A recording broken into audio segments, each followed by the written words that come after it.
금요 예배라는 것은 우리가 주일 예배와는 또 다른 의미가 있는 것 같습니다. 아마 금요 예배는 우리가 세상이라는 6일간의 삶을 끝내고 마치 퇴근하듯이 나오는 시간, 어쩌면 우리의 몸과 마음이 가장 지쳐있는 시간이 바로 금요일 저녁일 것입니다. 이때 우리는 육신의 쉼도 필요하지만 영혼의 충전이 필요한 시간일 거예요. 우리가 특별히 영적 전쟁 가운데 살고 있다면 우리의 영혼은 또 지난 6일간 우리 육신보다도 더 많이 지쳐있을 것이고 더 많이 상처받았을 것입니다. 그 영혼이 다시 한번 하나님을 향하여 온 그 영혼이 주님의 은혜를 충전하지 않는다면은 우리는 너무나 힘든 시간들을 살 수밖에 없는 것 같아요. 특별히 요즘같이 정말 영적 싸움이 더 심각한 시대, 영적 전쟁이 더 크게 느껴지는 이런 시대일수록 우리의 영혼의 그 충전이 정말 누구 어느 때보다도 더 소중한 중요한 때가 아닌가 하는 생각이 들어요. 요즘은 다 사람들이 개인 핸드폰들을, 전화기를 가지고 있습니다. 그걸 휴대폰이라고 부르죠. 이 휴대폰이 참 편리하고 좋은 점도 있지만 아쉬운 점은 뭐냐면 이 충전을 해야 된다는 거예요. 밤에 깜빡 잊고 충전 안 하면은 다음 날은 전화기를 제대로 쓸 수 없다는 단점을 가지고 있어요. 그러나 옛날 전화기는 어떻습니까? 유선 전화기는 그런 걱정은 없었어요. 물론 전화밖에 안 된다는 단점은 있지만 뭘 충전하고 말고도 없어요. 그냥 들면 언제든지 전화가 되는 거예요. 왜 그렇습니까? 그것은 전기선이 늘 전력을 공급받을 수 있도록 꽂혀져 있기 때문일 것입니다. 마찬가지인 것 같아요. 우리가 세상을 살아갈 때 어쩌면 휴대전화 같이 하나님 앞에 그 말씀과 찬양과 기도로 충전되는 시간을 경험하지 않는다면 우리의 영혼은 방전이 됩니다. 특별히 마치 핸드폰이 환경이 더 많이 써야 되고 더 열악한 환경에 가면 더 빨리 방전되는 것처럼 영적 전쟁이 심한 시대일수록 우리의 영혼은 더 빨리 지치게 돼 있는 것 같아요. 그래서 요즘 우리 성도님들을 보면 제일 걱정이 되는 게 그 마음이 지쳐있고 심령이 지쳐있는 것들을 본다는 것입니다. 이럴 때 다시 한번 주님 앞에 충전되는 삶, 그것은 정말로 중요할 것입니다. 전 특별히 우리 금요일을 통해서 우리 사도행전을 계속 묵상해 왔는데 이 사도행전에 나오는 이 바울이라는 한 그리스도인을 묵상해 볼 때마다 물론 그가 행한 여러 가지 특별한 일들을 볼 수도 있지만 그게 아니라 우리가 똑같은 성정을 가진 그리스도인으로서 그는 자기에게 맡겨진 사명의 삶을 살았고 우리는 우리에게 맡겨진 사명의 삶을 산다고 보았을 때 그의 열정, 그의 힘은 어디서 나오는가? 저는 이 성경의 위인들을 볼 때 그들의 특별함은 잘 보지 않습니다. 왜냐하면 그들의 특별함은 내가 굳이 비교해봤자 의미 없는 것이기 때문이에요. 그들이 가지고 있었던 은사에 대해서 저는 그렇게 집중하지 않습니다. 왜냐하면 그 은사는 하나님이 주신 것이고 하나님이 필요하신다고 판단하실 때 허락하시는 것이기 때문에 우리에게도 주님이 필요하다고 하면은 바울과 같은 은사를, 모세와 같은 은사를 주십니다. 실제로 저랑 가까이 했던 목사님들이 선교지에 가면은 한국에서는 그런 일이 없었는데 선교지가 막 능력, 치유의 은사가 나타난다는 거예요. 그래서 자기도 이상하다는 거예요. 자기는 한 번도 한국에 있을 때는 그런 일을 해본 적이 없는데 왜 선교지에 가면 막 머리 손에 막 얹으면 막 병자가 낫고 그러는지 모르겠다. 갑자기 그 선교사님이 해외로 가면서 다른 주의 종이 된 게 아니죠. 하나님의 은사는 그 사람에게 주어지는 게 아니라 그 사람의 사역을 위해서 부어주시는 게 특징이기 때문입니다. 그런 의미에서 저는 성경에 나오는 위인들의 특별한 은사에 대해서도 그렇게 집중하지 않아요. 왜냐하면 내게 하나님 필요하다고 생각하시면 언제든지 주실 거라고 저는 믿기 때문입니다. 그러나 제가 바라보는 건 뭐냐면 그들의 지치지 않는 믿음이에요. 그들의 흔들리지 않는 믿음이에요.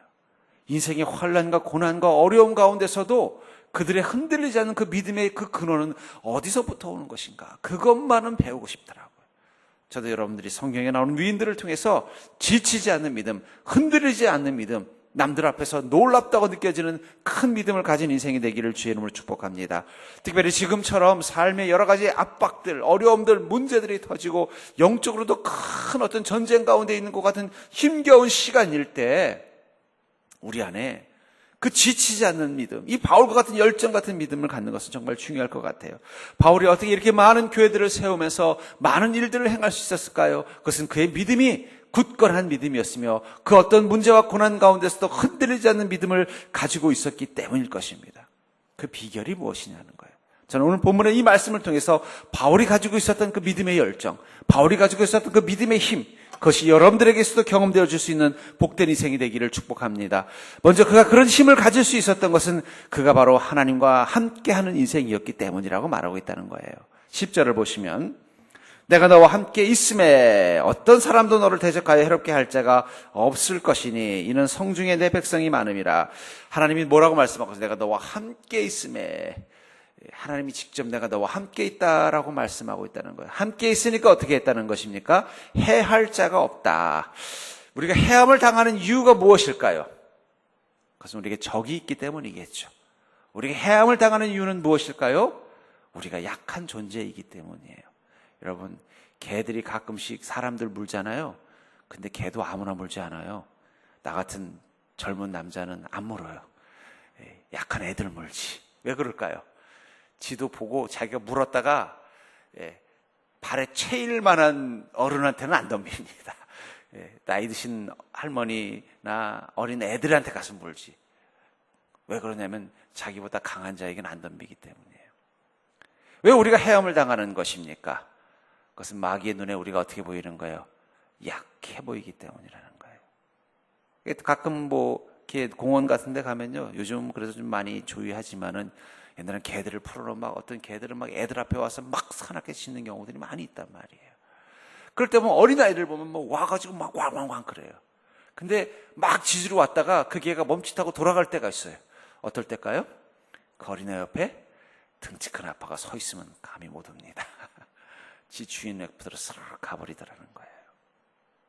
하나님 그걸 말씀하시는 거예요. 왜 우리 인생 가운데 우리를 해하는 것들이 이렇게 많을까? 그것은 우리가 약한 자이기 때문입니다. 우리는 약한 자이지만, 그래 우리가 누구와 함께 있다면은요, 하나님과 함께 한다면 해할 자가 없다라고 오늘 본문은 말하고 있는 것입니다. 그것이 바로 바울의 강함의 비법이라는 거야. 바울은 늘 하나님과 함께하는 법이 무엇인지를 아는 자였다는 거예요. 하나님이 함께하는 인생이 무엇인지를 아는 자였다는 것입니다. 그것을 위해서 하나님은 성령님으로 우리와 함께 하시는 것을 믿으시기 바랍니다. 그래서 사도행전을 어떤 목사님은 성령행전이라고 말씀하시는 거예요. 왜냐하면 성령행전이라는 것은 성령님이 역사하셨다는 의미도 있지만 사도행전에 나오는 그리스도인들의 모습 속에는 늘 누가 함께 있었다는 거예요. 마치 사진 속에 어린 아이 옆에 아버지가 서 있는 것처럼 하나님이 늘 함께 계시다는 모습이 보이더라는 거예요. 전 여러분들에게서도 늘 하나님이 함께 계신 모습이 보이는 자가 되기를 주의 이름으로 축복합니다. 마귀가 여러분들의 인생을 쓰러뜨리려고 으르렁거리고 달려오는데 마귀의 눈에 무엇이 보여야 돼요? 여러분들 옆에 우뚝 서 계시는 성령님이 보이셔야 된다는 거예요. 그러면 걱정할 필요가 없다는 것입니다. 여러분, 세상 사람들이 지금 다 겁에 질려 있어요. 근심에 빠져 있어요. 코로나 때문에 힘들어 죽겠는데, 경기가 어려워서 힘들어 죽겠다고 했는데 또 이제는 상상도 못하는 큰 기독교 방송에 보니까 그런 글이나 어떤 독자가 그 DJ에게 이런 글을 보냈더라고요. 요즘 비가 너무 많이 와가지고 힘든데 그 노아의 홍수 때 40일 동안 그런 비가 쏟아졌다는 얘기가 무엇인지 실감이 되더라 하는 얘기 들더라고요. 이런 시간 가운데서 우리도 모르게 너무나 지쳐있고 힘들 때가 있다는 거예요. 그때 우리에게 필요한 것은 우리와 함께 계신 하나님을 찾는 자가 되기를 주의 이름으로 축복합니다. 그 무서운 개가 보이면 아이들이 본능적으로 누구를 찾아요? 아빠를 찾는 거예요. 아빠. 그럴 때는 엄마 안 찾아요. 엄마도 약하기 때문에 아빠를 찾습니다. 아이들도 지혜롭다는 거예요. 자기에게 힘이 되는 존재가 누군지를 아는 것처럼 여러분들이 아버지를 찾는 믿음이 되기를 주님으로 축복합니다.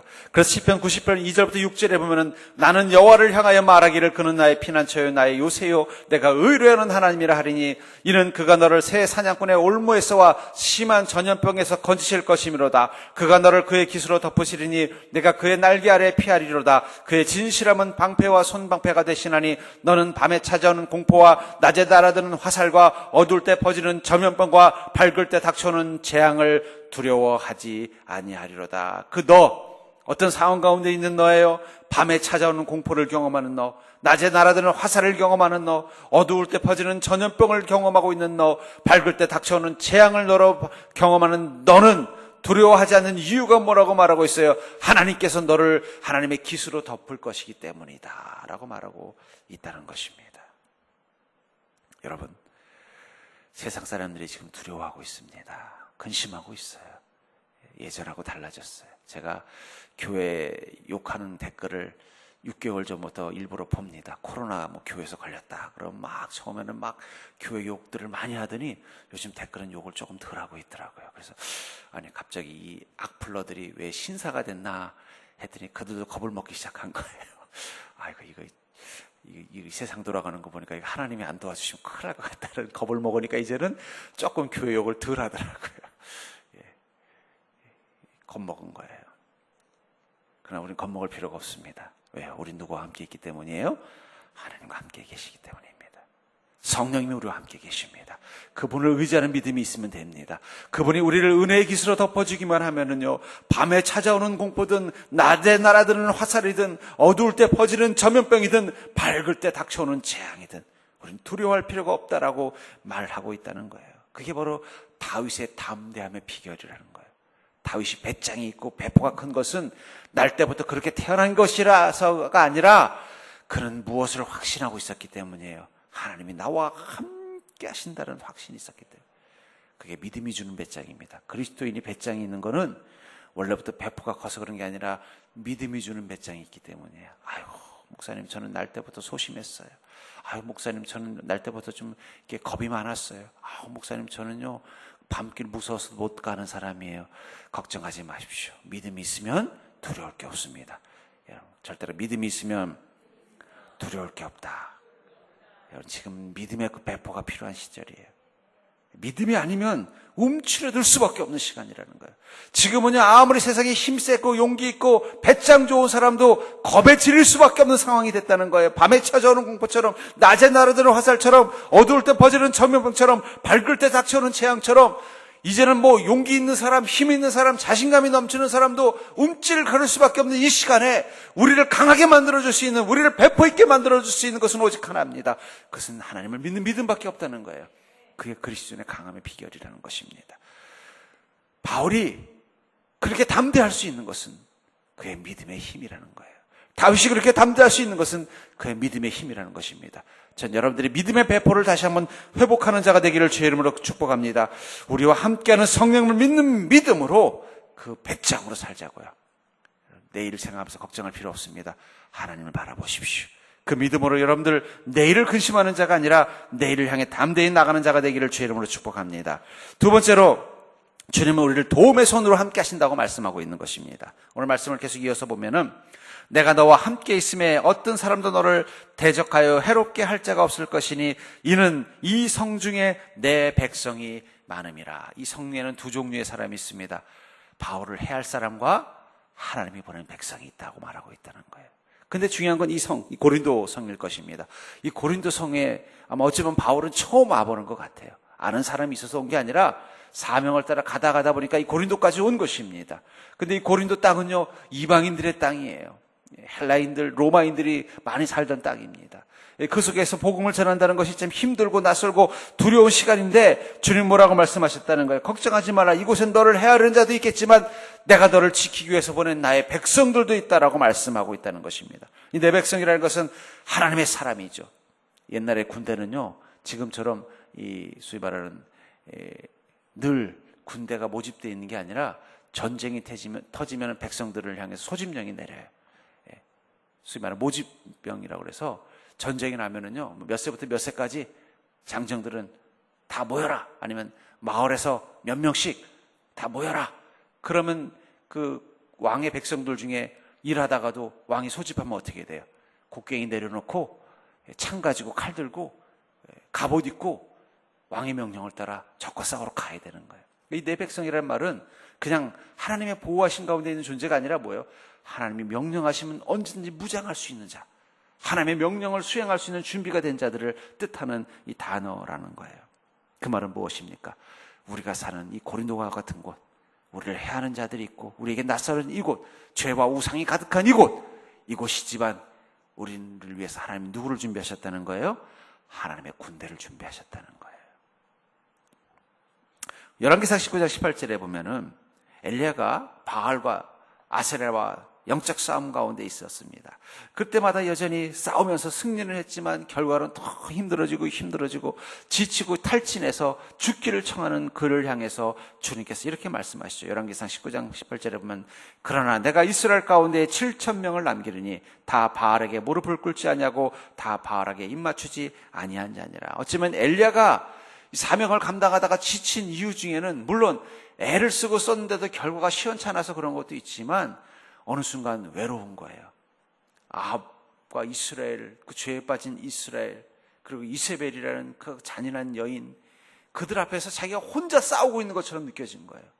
나 혼자서 그들과 다 싸우고 있는 것처럼 느껴지는 거예요. 그래서 바알을 섬기는 사람들도 많고 아세라를 섬기는 사람들도 많고 아합 왕의 편에 선 사람도 많고 이세벨 편에 선 사람도 많은데 자기 편에 서서 자기와 함께 싸워주는 사람은 이 이스라엘 땅에 아무도 없는 것처럼 느껴지는 게 더 힘들었을 것 같아요.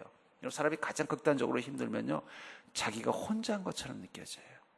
그래서 찬양 중에도 그런 찬양이 있잖아요. 왜 나만 겪는 고난이냐고, 고난이라고 염려하지 말라는 찬양이 있잖아요.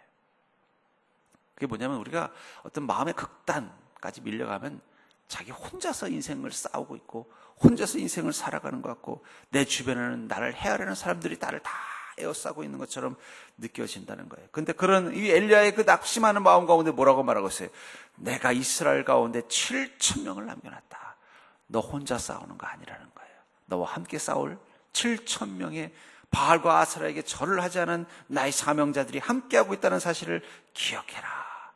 그 순간 엘리야는 용기를 얻고 나가서 그 7,000명을 찾아갑니다. 그 7,000명 중에 첫 번째로 만난 자가 바로 엘리사예요. 그리고 드디어 이세벨과 아합이 죽고 이스라엘 땅에 다시 하나님의 백성들이 회복되기 시작하는 은혜를 경험하게 되더라는 거예요. 그것과 동일하게 이 고린도 땅에 와서 복음을 전하려고 보니까 자신을 헤아리는 사람들 많고 도저히 자기가 이 복음을 전하기 힘든 상황 가운데 있는 이 바울을 향해서 하나님 뭐라고 말씀하시는 거예요? 이 백성 중에 내 백성이 많다. 우리가 인복을 말하잖아요. 여러분, 그리스도인에게 가장 큰 복은 인복입니다. 근데 그 인복이라는 건 뭐예요? 하나님이 사람을 통해서 주시는 복이 인복이에요. 하나님이 사람을 통해서 주시는 복이 인복이라는 거예요. 그래서 우리 그리스도인의 삶 가운데는요, 하나님께서 복을 주실 때 저 하늘에서 갑자기 뚝 이렇게 복을 주실 때도 있지만 그런 경우는 별로 없어요. 사람들과 사건들을 통해서 복을 주실 때가 많다는 거예요. 내가 어떤 문제를 가지고 기도하고 있는데 사람을 보내서 그 문제를 해결할 수 있는 지혜를 얻게 해주시고, 어떤 상황 가운데 곤란하고 있는데 사람이 나타나서 나를 도와서 그 문제를 해결할 수 있도록 힘이 되어주시고, 나 혼자서 그 문제를 해결할 수 없어서 쩔쩔매고 있는데 생각지 못했던 사람이 나타나서 내 대신 그 문제와 싸워주고 해결해줘서 힘을 얻게 되는 것. 그게 바로 그리스도인의 인복이고, 그 인복의 근원은 뭐냐면 하나님이 보낸 7,000명, 하나님이 준비한 내 백성들이 우리 가운데 있다는 것이죠. 그렇기 때문에 여러분들, 우리 그리스도인은요, 가장 큰 복이 인복입니다. 그리고 그 인복은 바로 하나님이 준비하신 나를 돕는 손길들과 같은 사람들이 내 주변에 있음을 보게 되고 그들의 손과 도움을 통해서 우리가 회복되어져 가는 것입니다. 출애굽기 4장 13절부터 14절에 보면은 이 모세가 이 가나안 이 시내 광야로 도망와서 살면서 소위 자신감을 다 잃어버리고 과거에 그 이스라엘 사람들을 도우려고 했던 그 열정과 패기는 다 없어지고 그냥 자기 인생에 대해서 그냥 자포자기하고 그냥 이드로 밑에서 농사나 지으면서 그냥 평범한 농부로 살아가고 있었어요. 그런데 40년 만에 하나님 부르셔서 다시 이 애굽 땅에 가서 복음 전하라고, 그들을 구원하는 사명을 감당하라고 말했을 때 모세가 아주 그냥 이런저야 이렇게 말하죠. 오 주여, 보낼 만한 자를 보내소서. 이 말을 우리 시대 말로 표현하면 이런 표현일 것 같아요. 주님도 사람 볼 줄 모르시네요. 저 같은 사람이 어떻게 그 일을 감당합니까? 낙심과 또 어렵고 곤란한 상황들이 겹치고 내 인생에 실패감이 쌓이면은요, 어느 순간 가장 내가 실망하는 존재는 내가 되는 거예요. 가장 인생에서 가장 초라해 보는 존재는 내가 되는 거예요. 그런 나에게 주님께서 주님의 일을 하라고 하니까 뭐라고 말하는 거예요? 모세가, 아이고 주님, 보낼 만한 사람을 보내십시오. 저는 말도 못하고 저는 어둔하고 저는 연약한 자입니다. 그랬더니 주님께서 뭐라고 말씀하시냐면 여호와께서 모세를 향하여 노하여 이르실 때 레위 사람 내 형 아론이 있지 아니하냐. 그가 말 잘하는 것을 내가 아노라. 그가 너를 만나러 나오나니 그가 너를 볼 때 그의 마음에 기쁨이 있을 것이다. 내가 너 형의 에서를 아론을 이미 준비했다라고 말씀하고 있다는 거예요. 너 혼자 가서 싸우라는 게 아니라는 거예요. 내가 준비한 사람들이 있다는 거예요.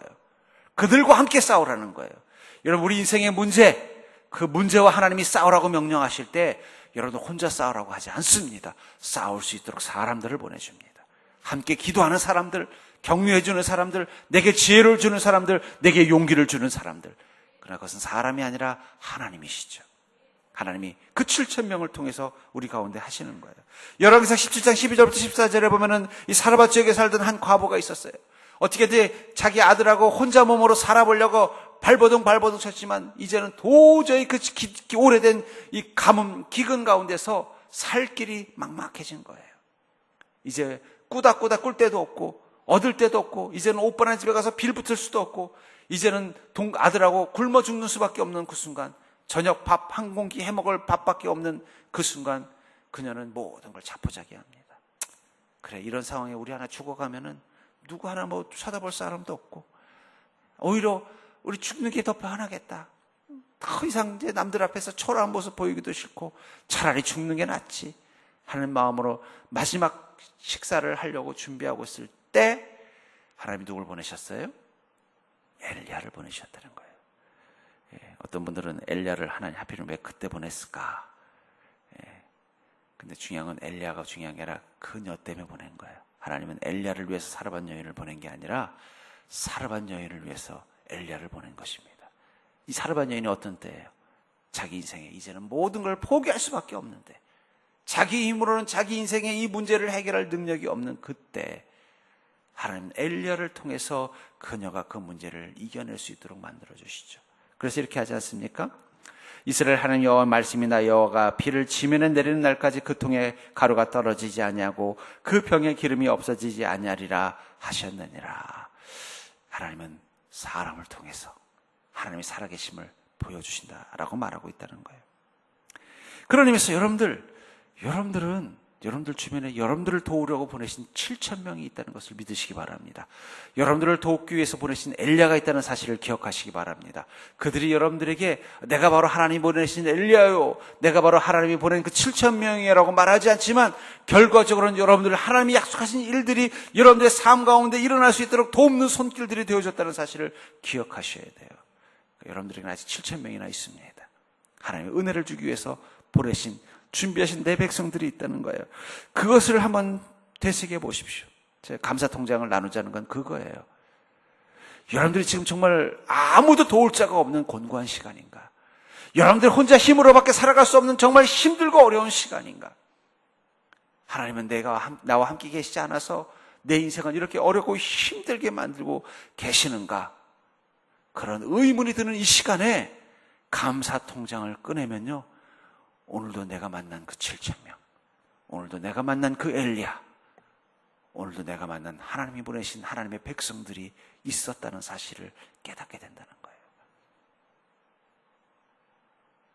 저는 여러분들이 우리를 위해 준비하신 그 7,000가지의 은혜를 여러분들의 삶에서 발견하는 자가 되기를 주의 이름으로 축복합니다.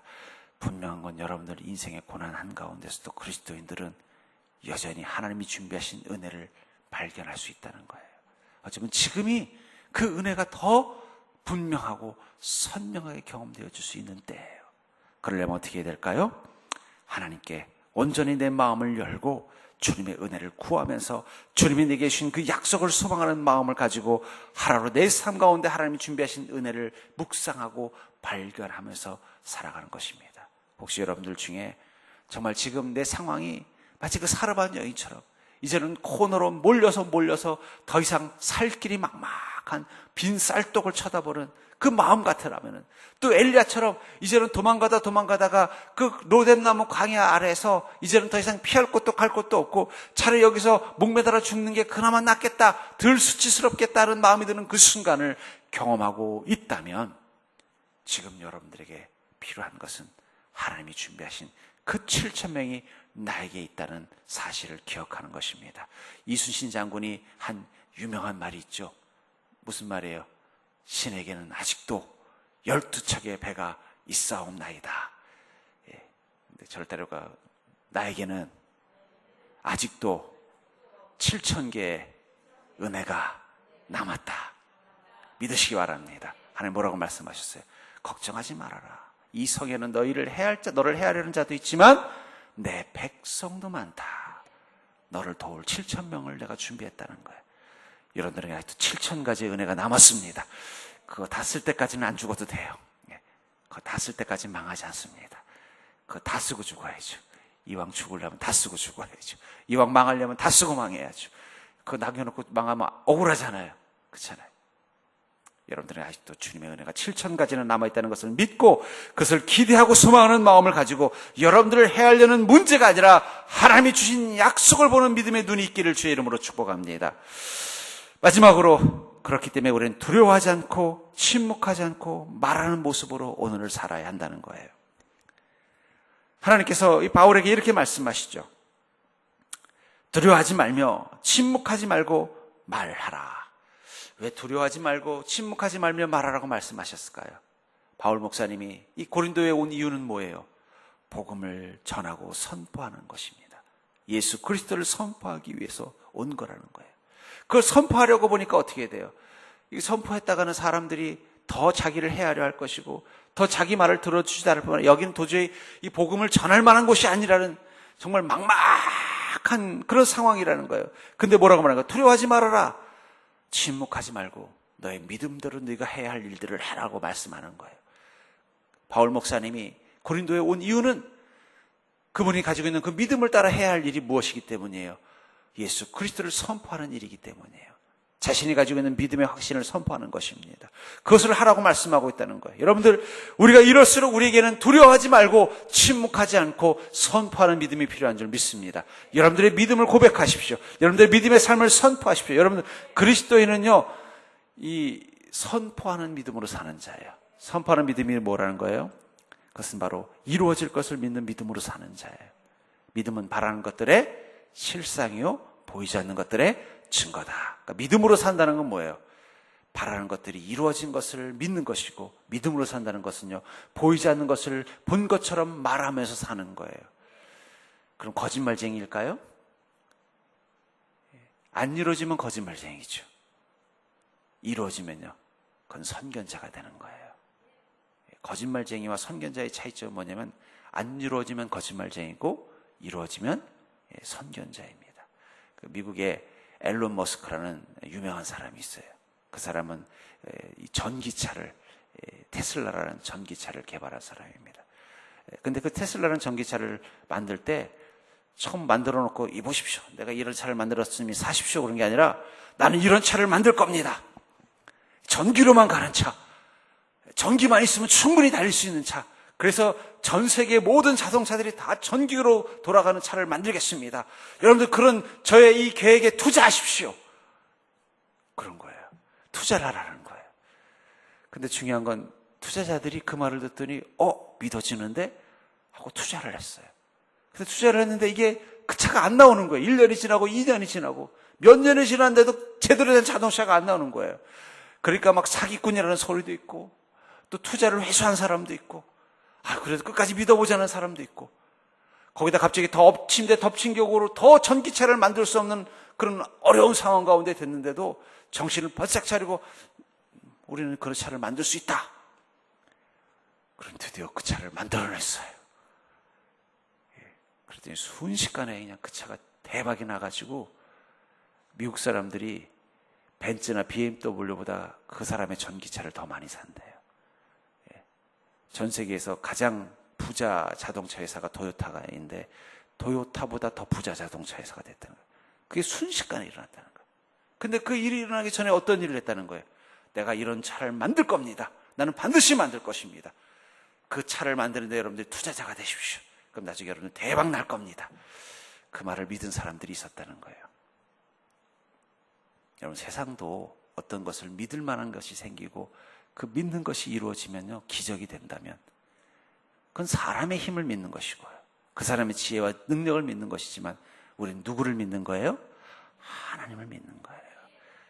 테슬라라는 사람의 말과 그 사람의 지혜와 그 사람의 능력을 믿기만 했던 사람도 대박. 그래서 그 사람에게 주식을 투자를 해서 주식을 가지고 있었던 사람들은 지금 엄청난 대박이 났다. 근데 대박 날 때까지 얼마나 불안했겠어요. 그 많은 돈, 한두 푼도 아니고 막 수백억, 수천억을 투자했는데 이거 한순간에 만약에 그게 안 된다 그러면 그건 수시 조각이 돼버리는 거예요. 망하는 거예요. 얼마나 걱정도 되고 두려웠겠어요. 근데 되고 나니까 믿음대로 되니까 어떻게 돼요? 그 다음에는 엄청난 부자가 됐다는 거예요. 사람의 지혜와 능력만 제대로 믿고 그것이 사실로 이루어져도 그런 대박이 난다면 하나님을 믿는 것은 얼마나 큰 일입니까? 믿는 것이 뭐라고요? 선포하는 거예요. 그 테슬라라는 사람, 그 사람도, 머스크라는 사람도 선포부터 했다. 나 이런 차 만들겠습니다. 그래, 나에게 투자하십시오. 난 돈 없습니다. 당신들이 투자한 돈 가지고 만들어내겠습니다. 나를 믿고 투자하십시오. 하물며 우리는 누구를 믿고 투자하는 거예요? 하나님을 믿고 우리 인생을 투자하는 것입니다. 하나님 믿고 투자한 여러분들의 인생 가운데 대박이 날 줄 믿습니다. 그러니까 여러분 세상에 투자할 필요 없어요. 세상 사람들 말 믿을 필요 없습니다. 세상을 믿을 필요 없어요. 우리는 하나님의 지혜와 능력을 믿고 그분에게 투자하는 믿음으로 사는 것입니다. 그걸 다른 말로 표현하면 뭐라는 거예요? 선포하는 거예요.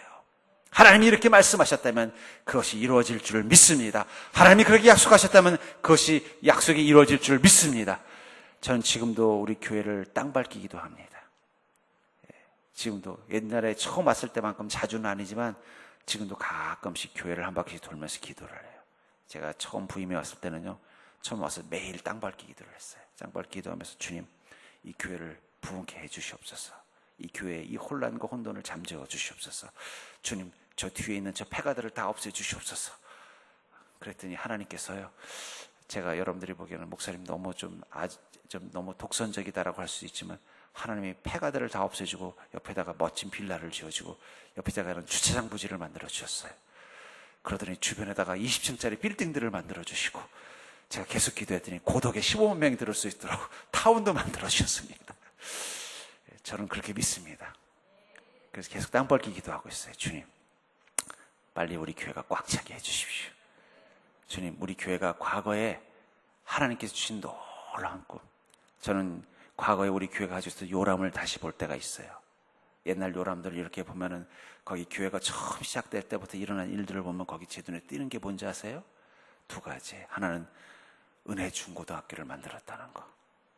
그리고 또 하나는 수도침신을 만들었다는 거. 아니, 교회 하나가 이런 일을 할 수 있는 큰 교회였는데 우리 다시 해야 되지 않겠습니까? 믿습니까? 저보다 배짱이 크시네요. 저는 아직 거기까지는 못 믿겠더라고요. 그래서 요즘은 땅 밟기 기도하면서 주님, 제 믿음을 커주게 해주십시오. 여러분들, 믿음은 선포하는 것입니다. 선포하는 순간 그 믿음이 이루어질 것을 믿는 믿음으로 이루어진 자처럼 사는 거예요. 만약에 앨런 머스크라는 사람이 선포해놓고는 자기가 생각해봐도 불가능할 것 같은 거예요. 아이고, 이거 잘못하면 쫄딱 망하겠는데 싶어서 자기가 가지고 있는 주식을 몰래 다른 사람 이름으로 돌려서 팔아서 따로 주머니를 찼다면 어떻게 됐을까요? 아마 절대 이루어지지 않았을 거예요. 그런 스스로도 믿은 거예요. 사람이 자기 한 말을 믿어도 그런 결과가 나온다면, 우리가 하나님의 말씀을 믿는다면 우리 인생 가운데 어떤 결과가 나오겠어요? 놀라운 일들이 일어나지 않겠냐는 거예요. 근데 중요한 건 우리가 믿지 않는다는 거예요. 말하라. 바울의 입술에서 나오는 모든 말들은 뭐예요? 그건 하나님의 은혜, 하나님의 능력, 하나님의 권능을 선포하는 것입니다. 그분이 그분을 말할 때 그것은 그냥 말하는 게 아니라 본인의 것을 믿고 믿은 자처럼 선포할 것이기 때문입니다. 그리고 그것을 선포하는 순간 하나님은 그 말대로 이루어지는 거예요. 여러분들의 인생은 하나님이 여러분들을 통해 창조하십니다. 하나님이 우주를 무엇으로 만드셨어요? 말씀으로. 빛이 있으라 하매 빛이 있었고요. 땅이 있으라 하매 땅을 만드셨다는 거예요. 하나님 여러분들의 인생을 여러분들의 말을 통해서 창조하실 것입니다. 여러분들이 믿음으로 선포하고 말하면 그것이 이루어질 줄 믿습니다. 여러분 가정에 가서 우리 가정에 복이 있으라 선포하십시오. 믿으면서 선포하셔야죠. 없을 수도 있겠는데 그러면 안 돼요. 그건 마치 딴 주머니 차는 거랑 똑같은 거예요. 못 믿어서. 믿고 그것이 이루어질 믿는 대로 복이 있는 것처럼 살아보십시오. 그럼 하나님 여러분들의 이 입술을 통해서 여러분들의 가정을 새롭게 창조하실 것입니다. 여러분들의 인생을 향해 선포하십시오. 내 인생은 하나님께서 주신 놀라운 은혜와 그 축복을 누릴 것을 믿는다라고 선포하십시오. 그리고 이루어진 것처럼 한번 살아보십시오.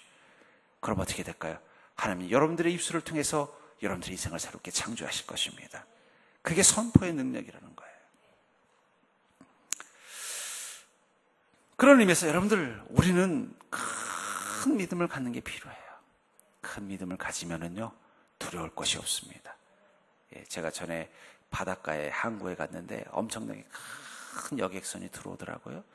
그 여객선이 슉 들어오니까 옆으로 어떻게 돼요? 파도가 치는데 옆에 통통배가 그 파도 때문에 휘청휘청 하니까 도망가더라고요. 제가 그거 보고 깨달았습니다. 큰 배는 끄떡없는 파도 앞에서 작은 배는 흔들리는구나. 왜 우리가 우리 인생 가운데 흔들릴까요? 작은 배라서 그래요. 어떤 작은 배야? 믿음이 작은 배. 믿음이 크면 흔들리지 않습니다. 바울 목사님은 큰 믿음을 가지고 있었다는 거예요. 그 믿음에 대한 확신이 분명한 사람이었다는 거예요. 그러니까 어떻게 돼요? 내 눈앞에 어떤 문제가 터져도 흔들리지 않아요. 심지어는 매를 맞고 감옥에 들어가서도 어떻게 돼요? 맞아. 이 시간에 내가 잠자기 전에 기도했지. 그리고 무릎 꿇고 저녁 예배 드리는 거예요. 바울이 감옥에서 기도한 거는요, 매 맞고 나서 갑자기 더 성령이 충만해서 그런 게 아니라 늘 그래왔던 거예요. 집에 들어가면요, 하루를 마무리하는 의미로 무릎 꿇고 찬양하고 기도하다가 잠들었는데 그날 매를 지독하게 맞고 감옥에까지 처박혔지만 여전히 그분의 마음의 믿음은 뭐예요? 흔들리지 않는 거예요. 하나님이 나를 지키시고 보호하시는데 이딴 감옥이 나를 어떻게 가도, 그들이 나를 때린다고 내 생명 못 걷어가, 하나님이 나를 지키고 계시는데 하나님이 내 생명 걷어가기 전까지는 난 끄떡없어. 그 믿음이 있으니까 어떻게 돼요? 이 시간에 내가 기도하고 잤지. 무릎 꿇고 기도하고 자려고 하는데 무슨 일이 난 거예요? 옥문이 열려버린 것입니다. 한결같은 믿음. 그것은 파도에 흔들리지 않는 믿음. 그것은 큰 믿음입니다. 왜 우리가 이럴수록 주님 내가 큰 믿음 갖게 해주시옵소서. 큰 믿음은요, 내용이 큰 게 큰 믿음이 아니에요. 그 말씀이 분명하게 믿어지는 믿음이 큰 믿음이에요. 작은 것이라도 분명하게 믿어지면 큰 믿음이에요. 내가 옷자락만 잡아도 내 병이 나을 것이라고 믿는 믿음을 왜 큰 믿음이라고 했어요? 그것이 믿어짐이 분명했기 때문인 거예요. 흔들렸으면요, 안 나았을 거예요. 아마 또 다른 혈루증 앓는 여인이 소문 듣고 예수님 옷자락 만났더니 우리 언니가 병이 나았대더라. 나도 괜히 용한 의사 찾아다닐 필요 없겠네. 그럼 예수님이 찾아간다. 근데 만약에 안 나오면 어떡하지? 맞아, 이 동네 또 유명한 의사가 있다 그러는데, 맞아, 조금 있으면 곧 퇴근한다고 하는데 빨리 만져보고 가봐야겠다. 그런 마음 가지고 예수님 옷자락을 잡았으면은 병이 나았을까요? 안 나았을까요? 안 나았을 거예요. 큰 믿음이라는 것은 확신을 갖는 믿음입니다. 큰 믿음이라는 것은 그 말씀에 대한 분명한 확신을 갖는 게 큰 믿음이에요. 우린 너무 흔들려요.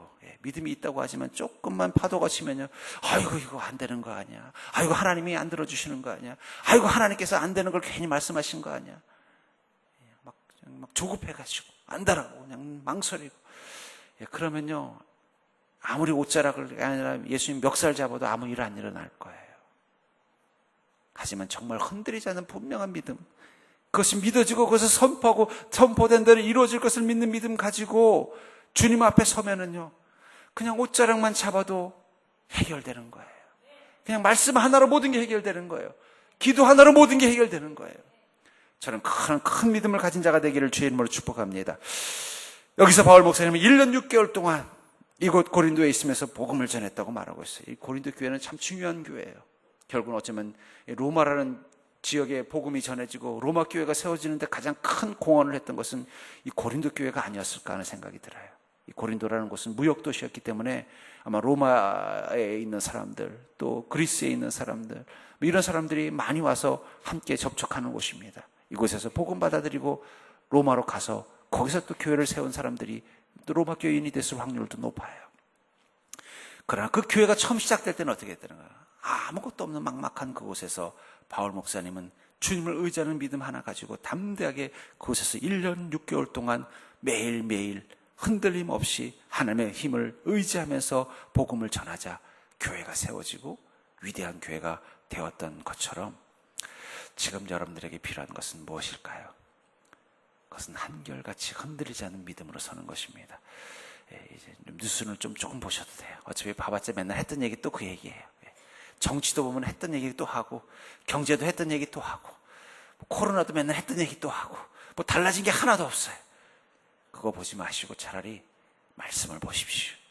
그럴 시간이면 차라리 여러분들의 믿음을 더 견고하게 할 수 있는 것들에 집중하십시오. 그것을 통해서 여러분들의 믿음을 더 강건하게 붙잡고 계신다면 세상이 요동치더라도 우리는 은혜의 길을 갈 것입니다. 다시 말하지만 여러분들에게는 아직도 하나님이 남겨놓으신 7,000가지의 은혜가 남아 있습니다. 그것을 누릴 수 있는 인생이 될 수 있기를 주의 이름으로 간절히 축복합니다.